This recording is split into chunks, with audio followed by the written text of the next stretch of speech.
উলুবেড়িয়া লোকসভা কেন্দ্রের তৃণমূল কংগ্রেসের প্রার্থী সাজদা আহমেদ মোট 2,18,673 ভোটে জয়ী হয়েছেন। উলুবেড়িয়া লোকসভা কেন্দ্রের 7টি বিধানসভা কেন্দ্রে তৃণমূল কংগ্রেস জয়ী হয়েছে। আর উলুবেড়িয়া পূর্ব কেন্দ্র থেকে সাজদা আহমেদ 24,426 ভোটে লিড পেয়েছে। আগের থেকে উলুবেড়িয়া পূর্ব কেন্দ্রের জয়ের ব্যবধান অনেকটাই বেড়েছে। আর এই জয় নিয়ে উলুবেড়িয়া পূর্ব কেন্দ্রের সাধারণ সম্পাদক শুভাশিস সামন্ত ঠিক কি বললেন শুনুন।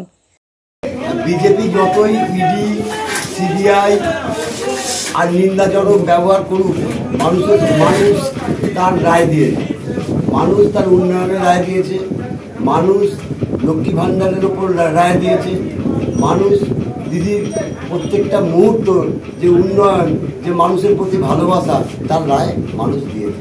মানুষ বেঈমান নয়, অর্থাৎ মানুষ তো তার রায় দেশে দিয়ে দিয়েছে। আর মানুষের প্রতি আমরা কৃতজ্ঞ এবং আরও উন্নয়ন হবে, আরও যে হচ্ছে মমতা ব্যানার্জি যা করছে তার উন্নয়ন আরও এগিয়ে যাবে।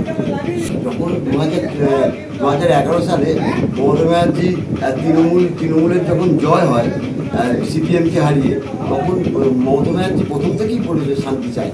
মমতা ব্যানার্জি লড়াই ছিল সিপিএমের বিরুদ্ধে। তো তারপর মমতা ব্যানার্জি 11 সালে জেতার পর, আমরা যখন তৃণমূল কংগ্রেস 11 সালে জেতার পর আমাদের স্লোগান ছিল যে বদলা নয় বদল চাই। শান্তি আমাদের রবীন্দ্রসঙ্গীত চলেছে, এখনও চলছে। আগেও 2011 সাল থেকে আজ পর্যন্ত 2024 সাল পর্যন্ত আমাদের জেতার পর রবীন্দ্রসঙ্গীত চলছে। আর মমতা ব্যানার্জি শান্তি করে। আপনার নাম? শুভাশিস সামন্ত, উলুবেড়িয়া পূর্ব সাধারণ সম্পাদক। ব্যুরো রিপোর্ট, আমার কলম।